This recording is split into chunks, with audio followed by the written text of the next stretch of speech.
Hello, everybody, and welcome to Taking Control, the ADHD podcast on rashpixel.fm. I'm Pete Wright, and right over there, right here, is Nikki Kinzer. I'm glowing. Hello, everyone. Hi, Nikki Kinzer. Hello. How are you? I'm doing great. How are you? I'm not as great. You're not great. You know, you get sick and they tell you there's nothing we can do. We can only make you comfortable. Oh, that's the worst. Yes. The worst. I'm sorry. I'm sort of lucid for this live stream, but I'm here and I'm rallying because I'm excited for our guest today. Yes. We've got this wonderful program going on right now that is dedicated to helping our children with ADHD, and we can't wait to introduce you to the founder right here today. Before we do that, head over to takecontroladhd.com. You can get to know us a little bit better.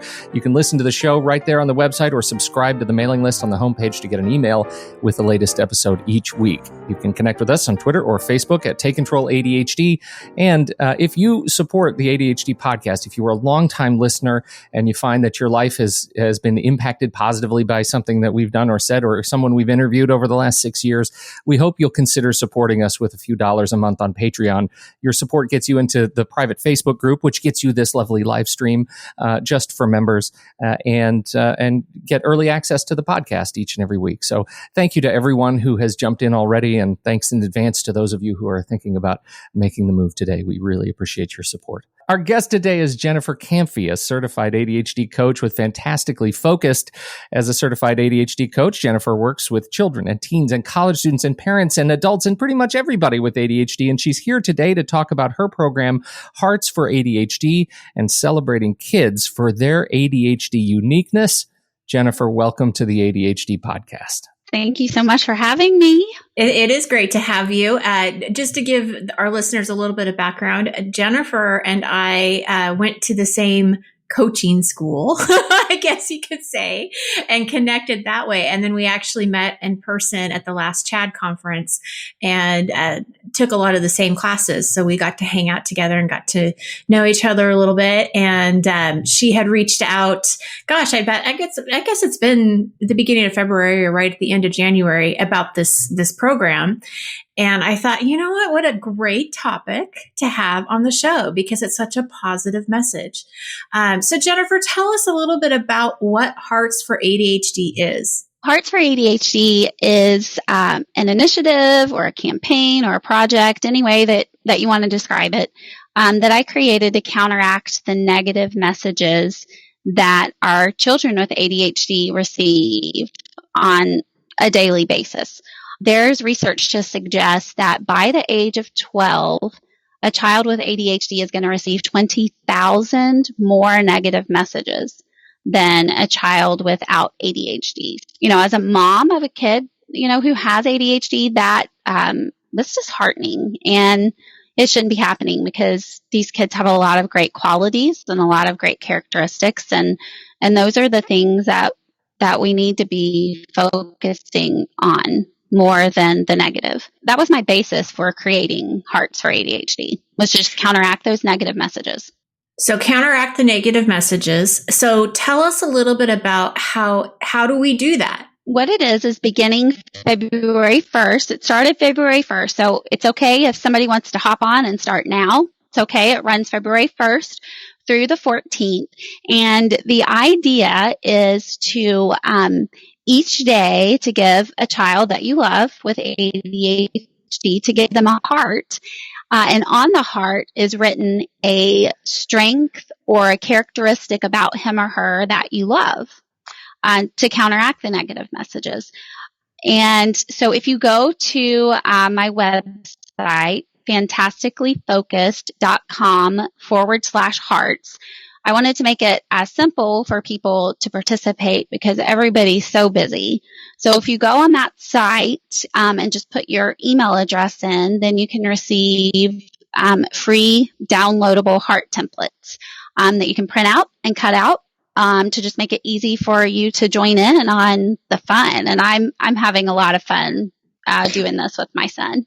Well, yeah, tell us about your experience. I mean, you've been doing this now for a few days with him. So what are you finding? What is the experience so far? It's been really cool. The very first day, he did not know that I was starting this initiative. Mm-hmm. So the very first day, I actually did a quick live Facebook with him of me introducing to him what I was doing. And I gave him his first heart, which said that I loved how he can focus on what he loves. Well, isn't that a nice little turn? Yeah. So is he? That is so Isn't sweet. that awesome? That's huge. I know. So is he actually in the video with you? He is. And that's on your Facebook page? That's on, Fantastically Focused Facebook page.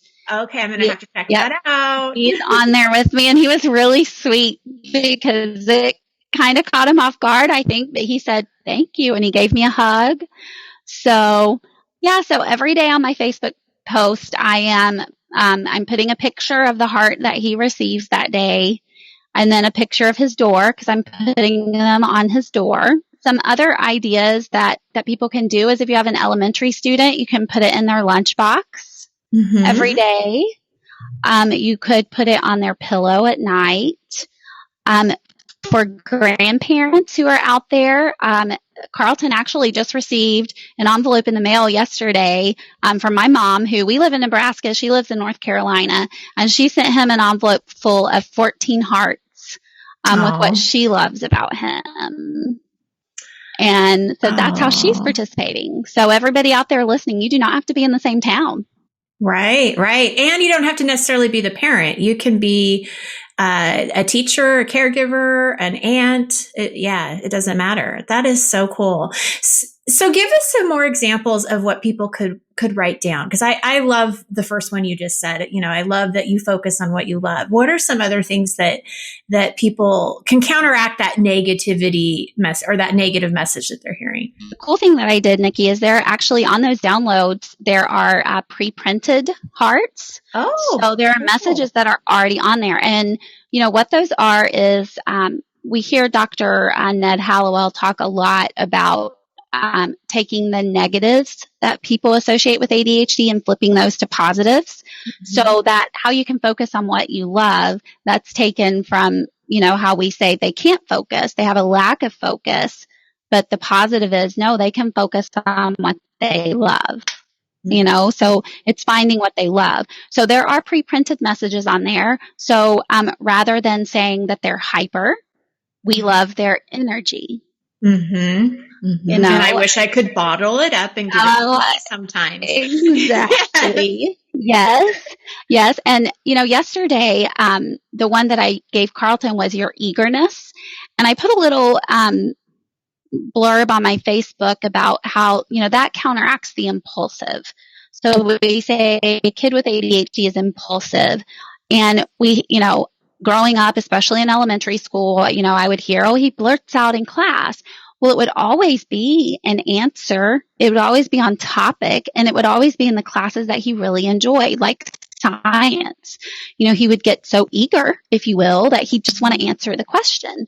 And so, yesterday I put on my Facebook, shouldn't we want eager learners?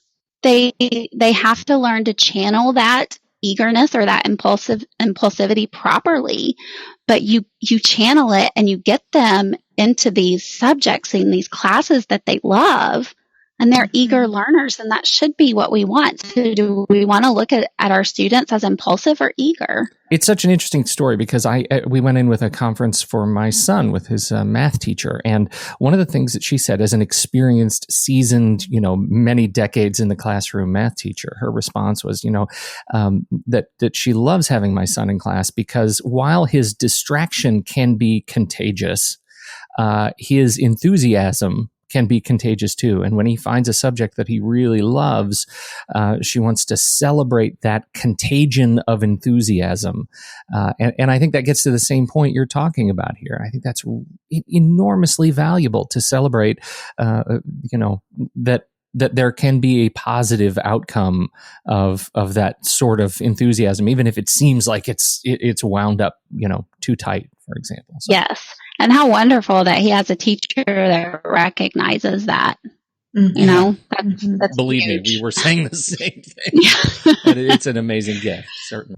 Yeah, absolutely. Well, and I love that it is highlighting the strengths. It's it's putting it in front of them and something that they can keep too, because they can keep these hearts and keep referring back to them and looking at them. What was the inspiration for you to do this? I mean, I know you talked about your son having ADHD. You used that statistic, but I'm curious, like, what made you decide? I mean, because I'm imagining this took some time and some work on your part. It did. Well, I have to tell you, it was kind of, how we talk about flashes of brilliance, Mm-hmm. I literally 2 weeks ago, it was 2 weeks before February 1st, and I was in my bathroom getting ready for the day, and it just came to me. My mom had sent me a picture of a door filled with, hearts that had messages on them. And this was like back in January. And she's like, you need to do this for the kids this Valentine's. I was like, oh, that's a great idea. Well, 2 weeks ago, I'm in my bathroom and I'm like, no, I have to do this for ADHD. I have to put this out there.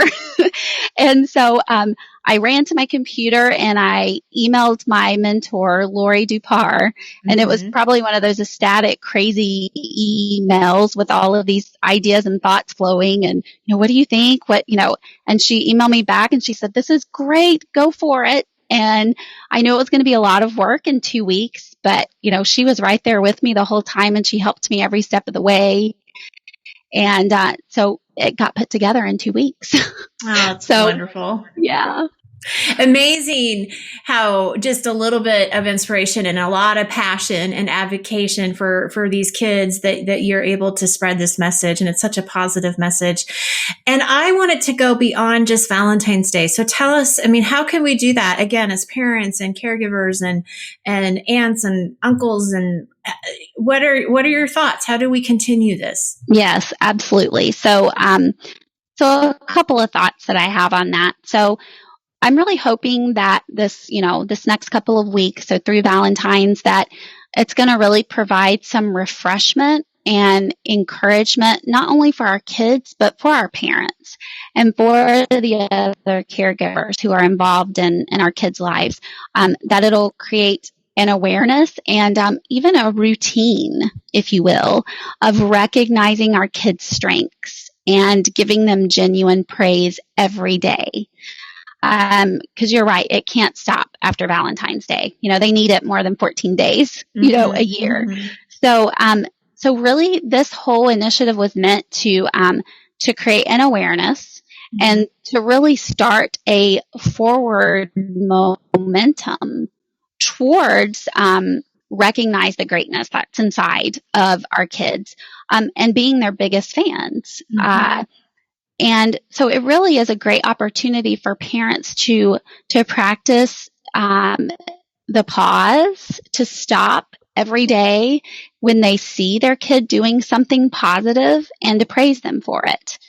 So I'm really hoping that these 2 weeks have given that opportunity for people who are involved in these kids' lives to be able to recognize the positive and when they are doing something good, and to be able to pause and stop and say, hey, you just spent 10 minutes on that homework. Great job. Mm-hmm. Isn't that a different message than, oh, come on, you got to hurry up and get your homework done. Come on, let's hurry up. You've got all this stuff you have to do today. I mean, yeah, that's wonderful. Oh, Jennifer, I love this. Thank you so much for sharing this with us and with our listeners.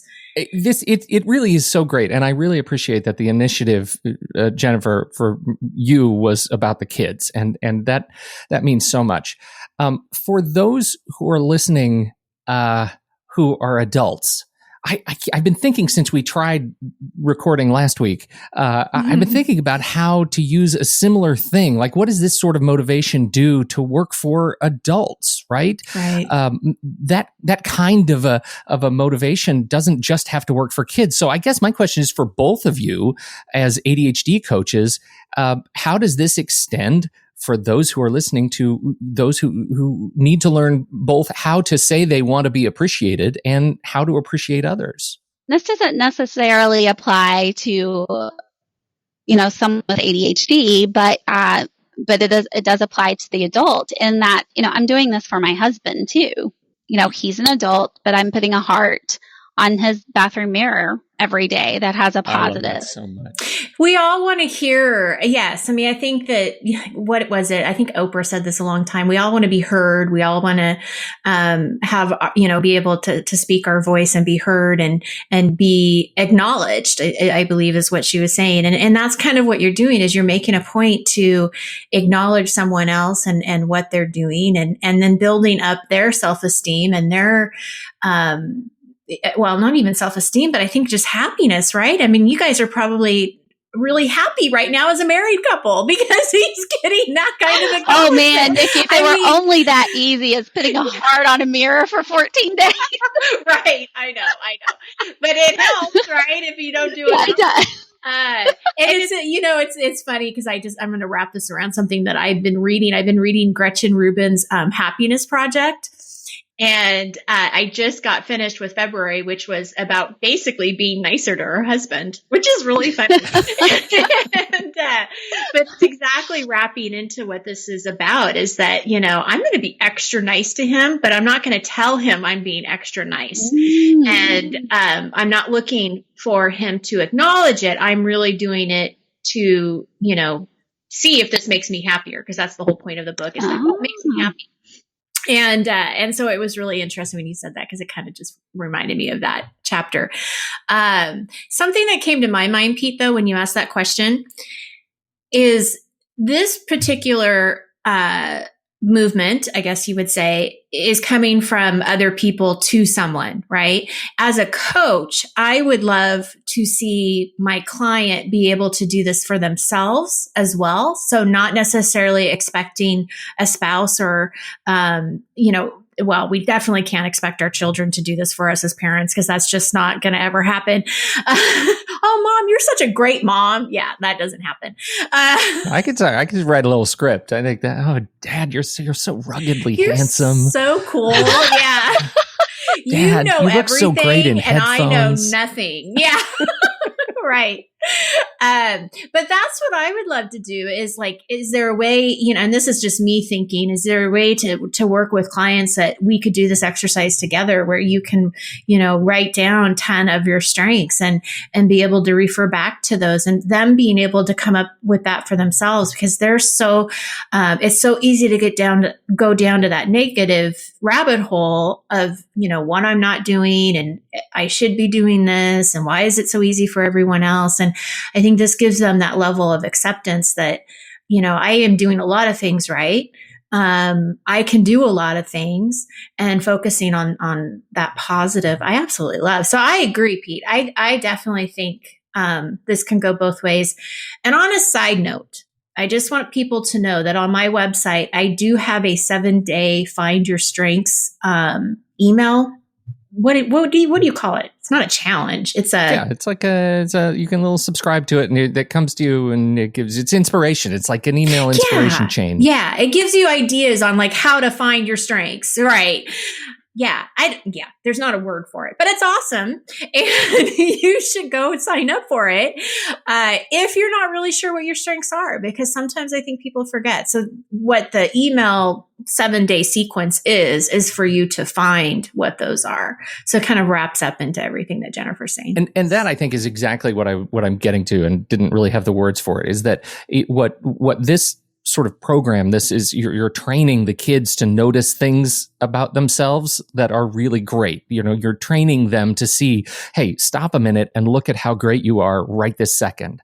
Look at how you were able to focus and accomplish 15 minutes of this fantastic math homework. And I think the idea is, at least when I project out 10 years or 30, is that maybe I'll be able to habituate the same behavior in myself, that I'll be able to do something, even if I'm struggling all day long, I'll be able to notice the 15 minutes of strong focus. And that, I think, is really valuable. It's a lifetime lesson. Absolutely. Oh, I love it. Thank you so much, Jennifer, for having this wonderful idea and coming on our show and sharing it with our audience. I really appreciate it. Oh, thanks for having me. I appreciate the opportunity to just come and share. Absolutely. It's really great. It is really great. Thank you so much, Jennifer Kampfe. You can find her at fantasticallyfocused.com and see exactly what Jennifer is up to there. It's a great program and great inspiration to think about, you celebrating the wondrous accomplishments of every day of your life with ADHD. Thank you so much. On behalf of Jennifer Kampfe and Nikki Kinzer, I'm Pete Wright, and we'll catch you next time right here on Taking Control, the ADHD podcast.